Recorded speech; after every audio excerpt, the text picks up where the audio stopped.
Tá rolando uma treta agora no mercado de ações e a galera aqui do YouTube com a galera dos dividendos são só uma ilusão. Você não precisa investir em ações focando em dividendos contra a galera que sim, dividendos são muito importantes para você que quer viver de renda passiva lá na frente daqui 30 anos. E eu vejo as thumbs dos vídeos, eu vejo os vídeos aí da galera e vejo um pessoal muito perdido no meio disso tudo, fazendo com que a galera fique ainda mais confusa, sem saber se realmente dividendos são importantes, se vale a pena investir pensando, focando em dividendos, se vale a pena deixar para lá, focar a energia em outra coisa. Então aqui nessa aula eu vou te ajudar, ou pelo menos eu espero te ajudar a clarear o seu pensamento, a fazer você entender onde você deve focar a sua energia e também vou falar aqui qual a minha opinião sobre isso tudo. E lembrando, obviamente, que eu também fiz um vídeo falando sobre dividendos e eu vou deixar o vídeo aqui no card, caso você tenha interesse em assistir, depois você pode assistir, mas uma coisa eu já quero deixar aqui logo de cara para você já começar entendendo aqui, dividendo não é brinde, dividendo não é dinheiro de graça, o dividendo não é dinheiro que simplesmente cai aí no seu bolso, o dividendo, na verdade, ele é descontado do preço da ação e você precisa saber disso. O dividendo que você recebe aí na conta da sua corretora, ele é descontado lá do preço da cotação da ação que você investe. Ou seja, se você tem uma ação que vale R$10, ela vai distribuir dividendos. Quando chega na data dela fazer essa distribuição de dividendos, ela vai passar a valer R$9 e vai distribuir, por exemplo, R$1 em dividendo. Ou seja, essa ação ela saiu de 10, foi para 9, porém esse R$1 de diferença ele foi aí para sua conta ou para o seu bolso. Só que como é a forma que eu enxergo os dividendos, né? Eu enxergo da seguinte maneira: é como se você estivesse tirando dividendo de um bolso, dinheiro de um bolso e colocando dividendo no outro bolso. Por quê? Imagina que a ação ela também faz parte ali do seu patrimônio. Então quando você olha ali no seu saldo da corretora, só para você entender, você vê lá um valor. Então, usando esse exemplo aqui de uma ação que valia R$10, você olha lá no saldo da sua corretora, tá valendo lá R$10 o seu patrimônio total. A única diferença aqui com a distribuição do dividendo é que R$9 está investido na ação e R$1 tá ali na conta da sua corretora, mas quando você olha o saldo todo, você continua com R$10, então é por isso que eu acho que os dividendos é você tirar de um bolso e colocar no outro, mas isso é a forma como eu enxergo. Mas calma que eu vou te ajudar a esclarecer ainda mais essa linha de raciocínio, vou me aprofundar um pouco mais aqui, eu já quero compartilhar uma coisa com você. Eu trouxe aqui para servir de exemplo algumas ações que pagam muito dividendos e uma ação de crescimento. Olhando aqui nesse gráfico de rentabilidade, você vê aqui em cima que eu trouxe a ação da Apple, eu trouxe aqui Johnson & Johnson, eu trouxe aqui também McDonald's e Procter & Gamble. A Apple é porque é uma ação, né, uma empresa aí que se valorizou bastante no decorrer do tempo, mas por que eu trouxe Johnson & Johnson, McDonald's e Procter & Gamble? Simplesmente porque elas são Dividend Kings e Dividend Aristocrats. Estão nessa listinha aqui que você já vai entender. Dividend Aristocrats são empresas que distribuíram dividendos durante 25 anos consecutivos e dividendo de forma crescente. Por exemplo, McDonald's, que está aqui ó, nessa linha aqui, tá vendo? Ele está há 43 anos distribuindo dividendos de forma consecutiva. Aqui a Procter & Gamble, ela é uma Dividend King, ela está há mais de 50 anos distribuindo dividendos de forma consecutiva e todos os anos sem falhar. E a Johnson & Johnson, que está aqui nessa linha aqui, ela está apenas há 48 anos distribuindo dividendos de forma consistente ali sem falhar. No Brasil a gente não tem, se eu não me engano, nenhum histórico como esse, por exemplo, de uma empresa distribuindo dividendos há 56 anos de forma ininterrupta, de forma constante. Por isso que eu trouxe aqui para essa comparação, tá bom? Então quando a gente olha aqui, obviamente a Apple ela trouxe aí uma rentabilidade muito, mas muito superior a essas outras empresas que são distribuidoras de dividendos. Então a gente olha aqui, ó, ela trouxe aí mais ou menos 73.000% de rentabilidade. Enquanto as outras, a McDonald's trouxe 6.400 de rentabilidade, a outra trouxe 4.000 e a outra trouxe 3.000. 6.000, 4.000, 3.000, obviamente não é uma rentabilidade ruim, muito pelo contrário, é uma rentabilidade muito, mas muito boa.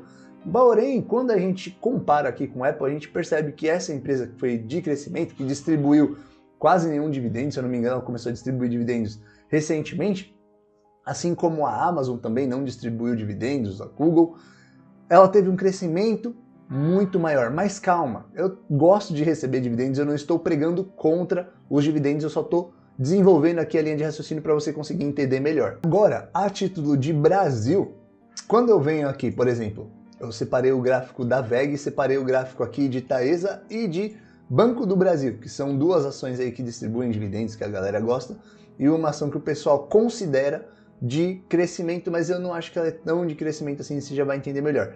Se eu tivesse investido aqui R$1.000, ó, em 10 anos teriam virado R$11.000, beleza? 11.400. Em Taesa, esses mesmos R$1.000 teriam virado 4.700 e no Banco do Brasil teriam virado 3.300 e pouco. E olha o que ele fala aqui, ó, que eu achei muito interessante. O valor considera o reinvestimento dos dividendos, ou seja, você reinvestindo os dividendos, ainda assim teria um crescimento menor do que uma empresa aí que a galera considera de dividendos. Mas você tem que se atentar, na verdade, a esse ponto aqui, que seria o payout. Embora o pessoal fale que VEG é uma empresa aí de crescimento e tudo mais, ela distribuiu aqui, ó, no último mês 49% do lucro que ela teve. Se a gente olha aqui o histórico, ó, a média dela sempre gira aqui em volta de 50% a 40%. Ou seja, é uma empresa que distribui muito dividendo. Mesmo assim, descendo aqui de Taesa, a gente vê que o payout dela é obviamente muito superior, né? Tiveram vários momentos aqui, ó, que distribuiu até acima de 100%, 96%, e o último aqui foi de 96%. É uma ótima distribuição. Uma distribuição aqui de quase todo o lucro, né, na verdade. E quando a gente olha aqui Banco do Brasil, a gente vê aqui, ó, 42% de payout, pelo menos a última atualização, mas a gente olha o histórico aqui, você vê que girou mais ou menos por volta disso, entre 30% a 40% do payout, ou seja, a distribuição do lucro que essa empresa teve. Quando a gente olha a Klabin também, ó, se tivesse investido R$1.000 em Klabin, teriam virado R$2.000, e quando a gente olha o payout aqui dela, a última atualização foi de 83%, quando a gente olha a média histórica dela aqui, ó, ela realmente é uma empresa que distribuiu bastante dividendo em alguns momentos, porém deu uma segurada em outros, ó, mas continuou distribuindo aqui os dividendos dela. Outra coisa que eu acho que você que está pensando se tem que investir focado em dividendos ou em crescimento, vou te mostrar um outro gráfico aqui que vai te ajudar a entender um pouco melhor. Esse gráfico aqui seria o gráfico de Taesa. O gráfico azul é reinvestindo os dividendos, né, a rentabilidade considerando o reinvestimento dos dividendos, e em vermelho é não considerando o reinvestimento dos dividendos. Então perceba que aqui, se você não reinveste os dividendos, ela fica com a cota praticamente andando de lado. Quando a gente vem aqui na parte da Engie também, que é um outro gráfico que eu separei que eu achei muito interessante, quando você reinveste os dividendos, você tem assim uma rentabilidade absurda. Perceba que ele trouxe um retorno para o acionista excelente. Quando a gente não reinveste os dividendos, essa cota aqui, a cotação, o preço aqui de Engie, ficou praticamente andando de lado. Se trouxe alguma rentabilidade, trouxe uma rentabilidade muito inferior comparado com o reinvestimento dos dividendos. Então, em resumo, para você ter aí uma boa rentabilidade, fazer o seu dinheiro se multiplicar por várias vezes, você teria que reinvestir os seus dividendos. Se você não reinveste os dividendos, significa que o seu dinheiro ele vai ficar andando ali um pouco de lado. E o que eu vi muita gente falando aqui no YouTube, vários influenciadores falando que o ideal é que você invista ali se você quer viver de renda, se você um dia quer se aposentar mais cedo e tudo mais.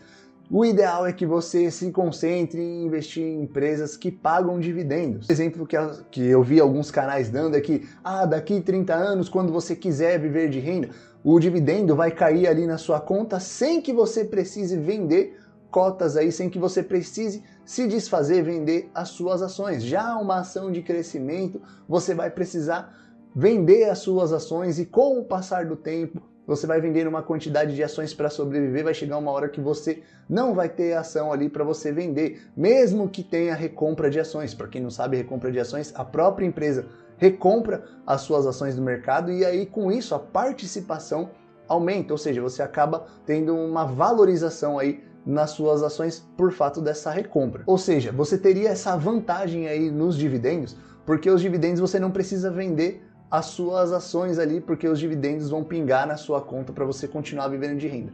Em partes, eu até concordo com essa linha de raciocínio, só que tem um porém. Aqui, se você não reinveste o seu dividendo, você percebe que a cota aqui praticamente ficou andando de lado em Engie, ficou andando de lado aí por muito tempo, e em Taesa também. Ou seja, eu preciso reinvestir meus dividendos, senão o meu dinheiro vai ficar ali sempre naquela linha. Ou seja, se esse dinheiro não se valorizar, provavelmente eu também vou estar perdendo para inflação, que foi uma coisa que eu vi vários canais que não consideraram isso, já que o meu dinheiro vai ficar andando de lado porque eu vou consumir os meus dividendos, eu não vou reinvestir eles mais quando eu estiver lá para aposentadoria, essa grana vai ficar andando de lado. Provavelmente eu vou perder muito para inflação. Então o ideal é que eu reinvista os meus dividendos ou consuma metade e reinvista uma parte dos meus dividendos para ele continuar trazendo algum tipo de rentabilidade, mesmo que seja pouco. Você não vai ter aqui uma rentabilidade absurda, como se você estivesse reinvestindo todos os seus dividendos, mas você ainda assim vai ter alguma rentabilidade, fazendo com que o seu poder de compra não diminua. Um outro ponto que ninguém considerou é que você investindo também em uma empresa de crescimento, ela vai multiplicar tantas vezes o seu capital, pelo menos essa é a ideia, que você vai ter um dinheiro que você vai conseguir vender uma parte ali das suas ações para aplicar esse dinheiro que você vendeu ali em ativos que vão sim gerar algum tipo de renda para você. Você pode vender ali uma parte das suas ações, de repente comprar um imóvel, vender e comprar ali parte em fundos imobiliários, ou vender e reinvestir esse dinheiro ali e comprar ações que pagam dividendos de forma mais constante. Se eu não me engano, no vídeo passado, eu fiz um estudo, se eu não me engano, a Amazon ou a Monster, ela teve um crescimento tão exponencial que quem investiu 10 mil dólares teria transformado esses 10 mil dólares aí em 23 milhões, em 19 milhões, alguma coisa assim, mas era algo assim absurdo. É óbvio, né, que são poucas empresas que vão trazer esse retorno de crescimento, mas o que eu quero dizer é que investindo numa empresa de crescimento, você pode vender parte lá na frente para investir esse dinheiro em algo que vai fazer sim, que vai gerar algum tipo de renda, e isso a galera também não levou em consideração na hora de comparar ali ações de crescimento e ações de dividendos. Um outro ponto que a galera também não levou em consideração seria a capacidade do investidor no decorrer do tempo. Porque a galera tá falando, não, que daqui 30 anos eu quero viver de renda e a ação de crescimento não me proporciona isso e tudo mais e tal. Tudo bem, só que daqui 30 anos, você como investidor, você vai ser muito mais inteligente, você vai ser mais experiente, você já vai ter passado por crises. Imagina, 30 anos fazendo ali análise, rebalanceando sua carteira, vendo o que ajuda você, o que serve para você, o que não serve. Então você vai ter muita bagagem e a galera não considera isso. Não tem nem como você mensurar isso, você vai saber manejar melhor ali o seu dinheiro. Se você investe em empresas de crescimento, você vai saber vender, você vai saber utilizar aquele dinheiro que você vendeu. Se você investe em dividendos, você vai saber pegar aquele dividendo que você recebe, talvez investir em empresas de crescimento. Então, a sua experiência, o seu conhecimento com o passar do tempo, 30 anos, são muitos anos de conhecimento. Se você continuar aí constantemente e de forma consistente investindo aí no mercado ou investindo em fundos imobiliários, enfim, você vai ter bagagem para saber decidir o que é melhor para sua carteira e o que não é melhor para sua carteira. Então, não levaram isso em consideração porque é algo intangível, não tem como você pôr isso na planilha. Uma outra coisa que a galera não levou em consideração, nem a galera que defende crescimento, nem a galera que defende dividendos, é que tem empresa que não distribui dividendo nenhum, mas que também é muito ruim, que não trouxe nenhum tipo de crescimento, e tem empresas que distribuem muito dividendos, mas que são péssimas empresas. Um exemplo, obviamente, não é indicação de compra nem de venda esse vídeo, mas um exemplo aí é a Oi. Ela distribuiu muitos dividendos e continua indo para o buraco, ou seja, ela tem um dividendo que não é sustentável. Então você não vai conseguir aplicar essa regra nem para todas as empresas de crescimento e nem para todas as empresas de dividendos. Qual é a minha opinião sobre tudo isso e onde eu acho que você tem que focar a sua energia? A minha opinião sobre tudo isso é: foque em bons negócios e boas empresas. Você deve estar pensando, pô, Guilherme, a resposta era essa? Não, mas calma. Alinhe as suas expectativas para empresas de crescimento e para empresas de dividendo. Por exemplo, uma excelente empresa de crescimento, Obviamente ela não vai pagar dividendo, ela não vai distribuir dividendo, porém ela é uma excelente empresa e que você acredita que vai trazer aí um crescimento exponencial, como eu mostrei aqui, sei lá, por exemplo, da Apple, da VEG. Você acredita que ela é uma excelente empresa e ela vai trazer aí um bom crescimento. Você também vai olhar para outras empresas ali que já atingiram um estágio de maturidade, não tem muito mais para onde crescer, porém elas distribuem muito dividendos. O que essas duas empresas elas têm em comum?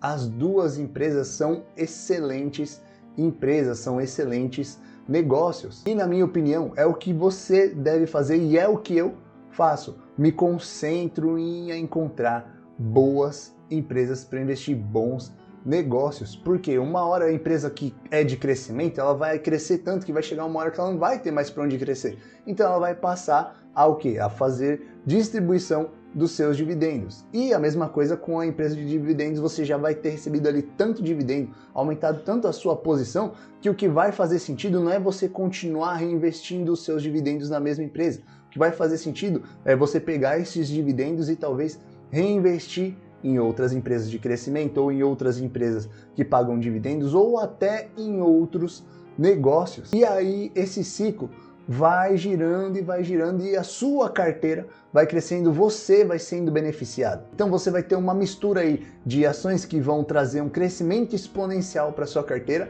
e ações que vão trazendo dividendos e que vão trazendo também uma rentabilidade aí muito interessante. No final das contas, você vai ter uma carteira vencedora no longo prazo, que é o que importa pra gente. Não importa se é crescimento, se é dividendos, o que importa é que a sua carteira, que você tenha resultado no longo prazo. E aí, como você faz para escolher boas empresas, como você faz para selecionar ali as melhores empresas? Eu vou deixar esse vídeo aqui onde eu explico como eu analiso, quais são os critérios que eu utilizo, e eu tenho certeza que esse vídeo aqui vai te ajudar demais. Então te vejo lá.